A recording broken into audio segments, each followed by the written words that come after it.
El filete en el plato estaba intacto. Copas de cristal resplandecían bajo una luz cálida, pero Ricardo Calderón no lo notaba. Permanecía inmóvil en su traje a medida, la mirada fija en algo lejano, algo que nadie más podía ver. Entonces, sin mediar palabra, una niña pequeña pasó junto a su mesa, se detuvo y deslizó una servilleta doblada junto a su mano. La abrió, y por primera vez en años lloró. Ni siquiera sabía su nombre. Solo unas pocas letras torcidas en una servilleta, y de alguna manera resquebrajaron un dolor que había pasado años intentando silenciar. Ricardo Calderón no era solo un hombre adinerado. Era la clase de hombre que poseía todo lo que el dinero podía comprar y ya nada que realmente importara. Aquella noche, en un restaurante de alta gama que había visitado incontables veces, algo cambió. La hija de una desconocida vio una tristeza que el mundo ignoraba, y en una única e inocente frase le ofreció algo que ninguna fortuna jamás le había dado: comprensión. Esta no es una historia sobre dinero. Es sobre la memoria, sobre las heridas invisibles que llevamos, sobre cómo un hombre con el corazón roto encontró un trozo de su alma de nuevo cuando menos se lo esperaba. Quédense conmigo, porque a veces la voz más pequeña contiene la verdad que más tememos escuchar. No siempre fue así. Hubo un tiempo en que la presencia de Ricardo Calderón iluminaba una habitación, no por su fortuna, sino por su fuego interior. Un hombre que construyó un imperio tecnológico desde cero, que convirtió los contratiempos en estrategia, que superó en trabajo, ingenio y ritmo a todos a su alrededor. Pero ese fuego se había extinguido hacía mucho. Cada mañana seguía la misma rutina estéril: despertar en su ático con vistas a Madrid, gimnasio, café solo, el coche esperando abajo, reuniones apiladas una tras otra, gestionadas con precisión robótica. Su voz, antes imponente, ahora raramente se elevaba por encima de un susurro. Sus ojos, agudos como siempre, estaban empañados por algo más profundo que la fatiga. Su personal lo admiraba. Los inversores lo respetaban, pero nadie lo conocía realmente. Aquella tarde, su asistente personal le recordó una fecha que nadie más se atrevía a mencionar. «Señor Calderón, he visto el calendario. ¿Quiere que cancele su reserva para esta noche?» Él hizo una pausa. Un largo silencio llenó la oficina. «No», dijo finalmente, con voz neutra. «Mismo lugar, misma hora». Era el 5º aniversario de la muerte de Esteban. No necesitaba un recordatorio. Esa fecha había quedado grabada a fuego en cada célula de su cuerpo. Su hijo, Esteban Calderón, tenía 10 años cuando murió. Brillante, curioso, obsesionado con el espacio y los cohetes. Solía sentarse en la ventana esperando que su padre volviera a casa. Pero la mayoría de las veces, Ricardo trabajaba hasta tarde, viajaba, hacía crecer la empresa para el futuro de Esteban. Ahora no había futuro, ni Esteban, solo silencio. Ricardo nunca había hablado públicamente sobre la pérdida, ni una sola vez. Incluso con amigos cercanos, o los pocos que quedaban, lo mantenía encerrado. Se había convertido en un hombre de cristal, intacto por fuera, destrozado por dentro. Aquella noche, como cada año, se sentó solo en Entre Nubes, un restaurante del que Esteban dijo una vez que olía a nubes. Siempre pedía la misma comida: filete, poco hecho, puré de patatas con mantequilla extra, el favorito de Esteban. Y mientras las familias reían y brindaban a su alrededor, Ricardo permanecía inmóvil, ajeno a la calidez, hasta que una niña, Lilia, apareció en su mesa. E hizo lo único que ningún adulto se había atrevido a hacer en 5 años. Lo vio. No al multimillonario, no al ejecutivo frío, solo a un hombre ahogándose silenciosamente en su propio dolor. Pero para entender por qué ese momento destrozó algo dentro de Ricardo, necesitan saber lo que perdió. Esteban Calderón no era solo su hijo, Era la razón de ser de Ricardo. Lo único en su vida que no estaba calculado, negociado u optimizado. Cuando Esteban nació, Ricardo ya estaba inmerso en la construcción de Tecnologías Calderón. Se prometió a sí mismo que lo haría todo por Esteban. Cada noche en vela, cada batalla en la sala de juntas, cada millón ganado. Se decía a sí mismo que todo valdría la pena. Esteban, sin embargo, no quería más cosas. Quería tiempo. Quería un padre que pudiera quedarse durante toda una película sin revisar correos electrónicos. Que viniera a las ferias de ciencias, que lo escuchara hablar sobre las fases de la luna como si importara. Y Ricardo lo intentó. Realmente lo hizo. Pero intentarlo no era lo mismo que estar allí. Hubo un fin de semana que lo atormentaba más que ningún otro. Esteban lo había invitado a una jornada de puertas abiertas en el campamento espacial de la escuela. Había dibujado un pequeño cartel que decía: «Mi papá es la persona más inteligente del universo». Ricardo prometió que estaría allí. Incluso despejó su agenda. Pero aquella mañana, un inversor de última hora llegó desde Tokio. Ricardo parpadeó y, así de simple, la decisión estaba tomada. Nunca vio el cartel. Y 3 semanas después, Esteban se había ido. Una rara enfermedad neurológica, repentina, agresiva. En cuestión de días, su mundo se derrumbó. Ricardo hizo todo lo que sabía hacer. Encontró a los mejores médicos, lo trasladó al mejor hospital, movió todos los hilos que el dinero podía tocar. Pero nada de eso importó. La última noche de Esteban estaba semiconsciente. Ricardo se sentó a su lado, sosteniendo su pequeña mano, susurrando promesas. «Dejaré de trabajar. Seré mejor. Lo haré bien esta vez». Pero Esteban estaba demasiado lejos para responder. Las últimas palabras reales que intercambiaron habían sido una discusión. Esteban, frustrado y con los ojos llorosos, había gritado: «¿Te importa más tu teléfono que yo?» Ricardo había levantado la voz. Dijo algo por lo que nunca se perdonaría. «Todo lo que hago es por ti, y ni siquiera lo ves». Ahora Esteban se había ido, y Ricardo vivía en una torre de cristal construida sobre la culpa. Por eso la servilleta lo destrozó, porque por primera vez en años alguien miró más allá del traje, más allá del poder, y vio solo el dolor. Y en la caligrafía de una niña, una puerta que creía sellada para siempre comenzó a entreabrirse. El papel se sentía áspero entre sus dedos. Estaba doblado de forma desigual, un poco manchado por un pulgar con restos de mermelada. Lo desdobló lentamente, casi como si temiera lo que encontraría dentro. La caligrafía era torpe, las letras desiguales, pero lo suficientemente claras. «Pareces triste. Mi papá dice que la tristeza es amor que no sabe a dónde ir. Creo que extrañas a alguien. Está bien. Yo también extraño a gente. Lilia». Ricardo lo miró fijamente. Entonces algo dentro de él se quebró. Sus hombros se hundieron, su mandíbula se tensó, su respiración se cortó a medio camino. Y entonces, silenciosamente, llegaron las lágrimas. Era el tipo de llanto que no pide permiso. No rugió, se derrumbó. Silencioso, profundo e incontrolable.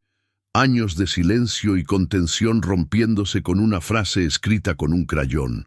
A su alrededor, los camareros se movían silenciosamente. Nadie dijo una palabra. El murmullo de las mesas cercanas se convirtió en ruido de fondo. Las copas tintinearon, los cubiertos rasparon, las risas resonaron suavemente. Pero dentro de Ricardo todo se detuvo. Presionó la servilleta contra su pecho, como si pudiera desaparecer si la soltaba. Por un breve segundo miró a su alrededor, buscando a la niña. Pero se había ido. Solo quedaba la servilleta, un eco de algo que no se había permitido sentir en media década. Conexión. Y entonces, con la misma rapidez, regresaron los viejos reflejos. Se secó la cara, se levantó, se abotonó la chaqueta del traje, dejó una generosa propina y salió. En el viaje a casa no habló. Su chofer notó que el silencio era más pesado de lo habitual, pero no preguntó. Dentro del ático, Ricardo se sirvió una copa. Se sentó en el borde de la cama. Las luces de la ciudad parpadeaban a través de las ventanas, indiferentes al hombre que estaba sentado, mirando a la nada. Abrió el cajón de su mesita de noche. Dentro había 5 cosas. Un diminuto cohete de plástico.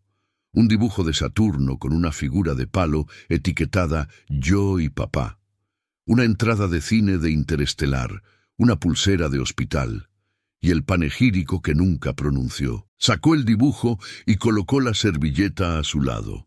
2 pequeños trozos de papel, uno del niño que no pudo salvar y otro de una niña que no conocía. Intentó dormir esa noche, pero sus sueños fueron diferentes. En uno, Esteban estaba en una colina señalando las estrellas. «Todavía están ahí, papá», dijo. «Simplemente dejaste de mirar hacia arriba». Ricardo se despertó jadeando. Eran las 3:12 a.m. Se sentó en la cocina con las luces apagadas, agarrando la servilleta. Y en ese momento, algo cambió. No era paz, no era curación, era dolor. Pero esta vez no huyó de él. Lo dejó entrar, susurró en voz alta por primera vez en años. «Te extraño, amigo, te extraño muchísimo». ¿Y tú? ¿Alguna vez has llevado un dolor tan silencioso que nadie sabía que estaba ahí hasta que algo lo resquebrajó? Quizás fue una canción, un aroma, una frase de un extraño. Si alguna vez has sentido ese dolor invisible, comparte tu historia en los comentarios. Nunca se sabe, tus palabras podrían ser la servilleta que otra persona está esperando leer. A la mañana siguiente, Ricardo no siguió su rutina habitual. No fue al gimnasio, no revisó su calendario, no respondió a las docenas de correos electrónicos que se acumulaban en su teléfono. En lugar de eso, caminó hacia el pequeño armario en la sala de estar, el que no había abierto en años. Contenía los únicos recuerdos físicos que le quedaban de Esteban: dibujos, libros de ciencia, un modelo roto del sistema solar y una pequeña grabadora de voz con la que solían jugar en los viajes en coche. Esteban fingía ser un comandante de la NASA, registrando misiones espaciales desde el asiento trasero. Ricardo la cogió y pulsó reproducir. Una voz joven crujió a través de la estática. «Bitácora de misión 17. Papá trajo aperitivos esta vez. Quizás esté aprendiendo». Risas. «Fin de la bitácora». Se sentó completamente inmóvil, sosteniendo la grabadora como si fuera algo vivo. Y entonces sucedió, algo silencioso, casi imperceptible. No una revelación, no el perdón, solo un parpadeo. Recordó una noche, años atrás, cuando Esteban se había quedado dormido en el asiento trasero después de una película. Ricardo lo había llevado adentro, lo había arropado y simplemente lo había observado respirar durante un rato. Ese momento se había sentido más real que cualquier triunfo en la sala de juntas o ganancia en el mercado de valores. En aquel entonces pensó que tendría más tiempo. Ahora, todo lo que tenía eran fragmentos. Pero quizás, solo quizás, los fragmentos aún podrían convertirse en algo.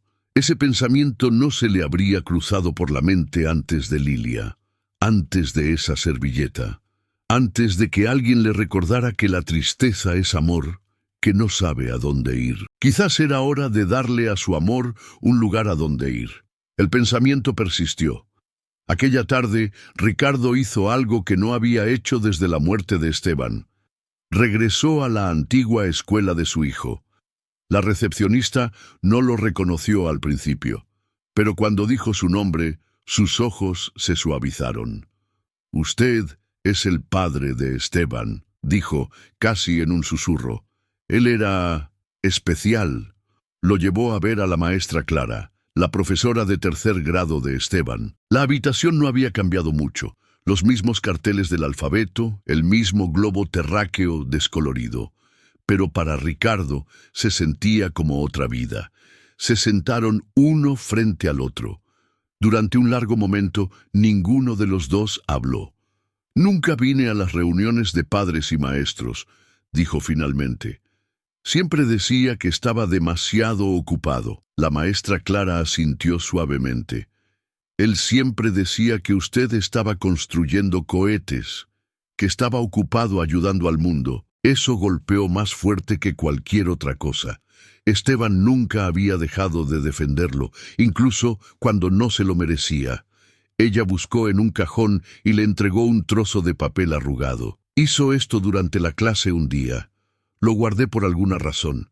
Quizás sabía que algún día lo necesitaría». Era un boceto simple, un padre de figura de palo tomado de la mano con un niño bajo un cielo lleno de estrellas. Al pie, Esteban había escrito: «Es mi héroe, incluso cuando está cansado». Ricardo lo miró fijamente durante mucho tiempo.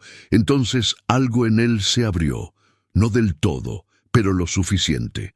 Cuando salió de la escuela, el mundo se sentía más ruidoso, más texturizado. Notó el sonido de los niños riendo afuera, la forma en que la luz del sol caía entre los edificios, detalles que había olvidado cómo ver. En casa esa noche se sentó frente a un cuaderno en blanco y por primera vez en 5 años escribió. No correos electrónicos, no números. Escribió una carta a Esteban. No estaba pulida, no era perfecta, pero era honesta. «Extraño tu risa, extraño la forma en que me corregías sobre los anillos de Saturno. Extraño quién era cuando estaba contigo». No sabía qué haría después. Pero algo había cambiado, había empezado. Pero la curación no es una línea recta, serpentea. Y también lo hizo Ricardo. Las siguientes semanas fueron desiguales. Un día se despertaba temprano, caminaba por el Parque del Retiro.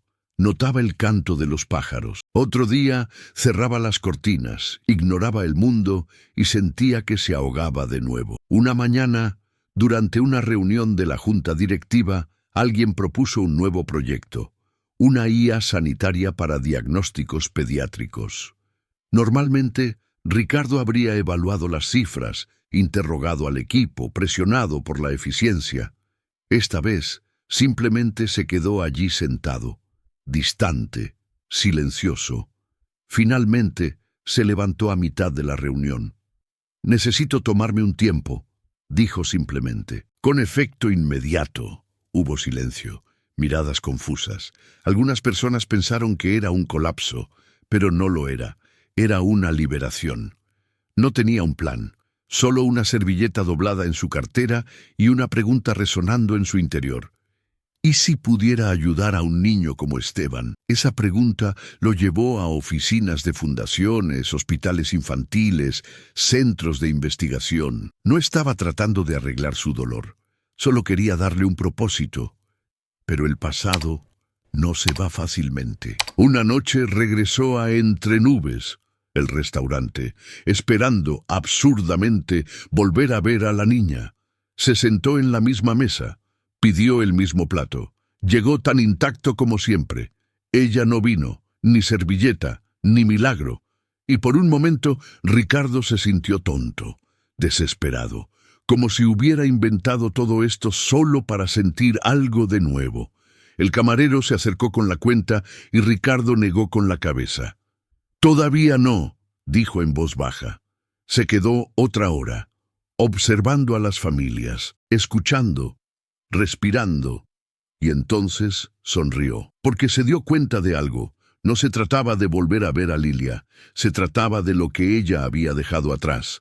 Una frase, un cambio, una pequeña y silenciosa verdad, y Ricardo supo, en algún lugar ahí fuera, otro niño llevaba esa misma luz. Era su turno de hacer lo mismo.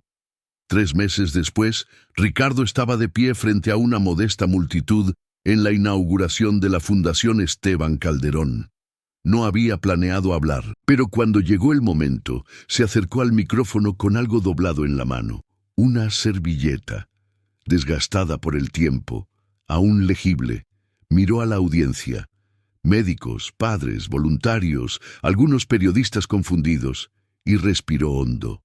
Mi hijo, comenzó, murió hace 5 años. Nunca dije esas palabras en público hasta hoy. La sala quedó en silencio. Pasé años pensando que lo honraba trabajando más duro, construyendo más, volviéndome más fuerte. Pero lo que realmente estaba haciendo era esconderme. Levantó la servilleta. Entonces una niña que no me conocía, no me debía nada, deslizó esto en mi mesa en un restaurante. Y estas palabras, la tristeza es amor que no sabe a dónde ir, desbloquearon algo en mí. Hizo una pausa, y ahora sé exactamente a dónde va ese amor. Había lágrimas en más ojos que los suyos. La fundación, explicó, financiaría tecnologías de detección temprana para enfermedades pediátricas raras, como la que se llevó la vida de Esteban. También ofrecería apoyo en el duelo a padres e hijos que navegan las secuelas de la pérdida. No en nombre de Ricardo, no en el de su empresa, sino en el de Esteban, porque ese era el punto, dejar que el amor fuera a donde se necesitaba. Más tarde ese día, saliendo del salón de eventos, se sintió más ligero de lo que se había sentido en años. No curado, pero humano de nuevo. Pasó un año. En el aniversario de la muerte de Esteban, Ricardo regresó a Entre Nubes, solo que esta vez, no por costumbre o castigo. Pidió el mismo plato. Esta vez dio un bocado, y entonces la vio. Lilia. Un poco más alta ahora, pero inconfundiblemente la misma alma brillante. Entró tomada de la mano de su padre. Se sentaron cerca, la risa ya burbujeando entre ellos. Ricardo se levantó y se acercó. «Disculpe», dijo suavemente. «Creo que ya nos conocemos». Marcos Torres levantó la vista, curioso. Lilia inclinó la cabeza, estudiándolo. «Una vez me dejaste una nota», dijo Ricardo, desdoblando la servilleta de su cartera. Sus ojos se iluminaron. «¿Eras tú?», preguntó en voz baja. Él se arrodilló para estar a su altura. «Nunca pude agradecerte». Ella sonrió, tímida pero orgullosa. «Mi papá dice que a veces ayudamos a la gente sin saberlo». Marcos le ofreció un cálido apretón de manos. Siempre ha tenido una forma de ver lo que otros se pierden. La voz de Ricardo se quebró ligeramente. «Ella me ayudó a encontrar a alguien que creía haber perdido para siempre». Hablaron un rato. Sobre cohetes, sobre estrellas, sobre el amor que permanece incluso cuando alguien se va. Y cuando Lilia se despidió, le dio algo más, una pequeña pegatina de Saturno. «Por si te olvidas de mirar hacia arriba», dijo. Ricardo sonrió. «No lo haré». Y lo decía en serio. Desde ese día, Ricardo llevó más que una simple servilleta doblada o una pegatina de Saturno. Llevó una comprensión diferente del amor, el duelo y el legado. Todavía extrañaba a Esteban, todos los días. Eso nunca cambió. Pero el dolor ya no lo controlaba. Ahora tenía forma, propósito, una voz. A través de la fundación, conoció a docenas de familias que navegaban viajes imposibles. No se presentaba como un multimillonario o un CEO. Se presentaba como un padre, un hombre que había aprendido, demasiado tarde pero aún a tiempo, que el amor no muere cuando alguien se ha ido. Simplemente espera una dirección. A veces esa dirección es otro niño, a veces es una causa, a veces es una frase, escrita por un extraño. La gente comenzó a preguntarle por qué había cambiado, por qué un hombre como él abriría de repente su vida a los demás. Y él siempre sonreía suavemente y decía lo mismo. Porque una niña me recordó que la tristeza es amor, que aún no ha encontrado el camino a casa. El viaje de Ricardo nos muestra que a veces es en los momentos más silenciosos cuando escuchamos las verdades más ruidosas. Una servilleta doblada, las palabras honestas de un niño, un recuerdo que intentamos enterrar. No borran el dolor, pero pueden señalarnos de nuevo lo que importa. ¿Y tú? ¿Qué momento resquebrajó algo dentro de ti? ¿Qué pequeño gesto te ayudó a sentirte visto de nuevo? Compártelo en los comentarios. Nunca se sabe quién podría estar leyendo, quién podría necesitar tu historia para sentirse un poco menos solo esta noche. Si esta historia te conmovió, deja un me gusta. Ayuda más de lo que crees. Y si crees en el poder de las historias que sanan, que tocan el alma y nos recuerdan que no estamos rotos, solo somos humanos, suscríbete al canal. La próxima podría ser la historia que necesitas escuchar. Gracias por ver. Y donde quiera que estés esta noche, no olvides mirar hacia arriba.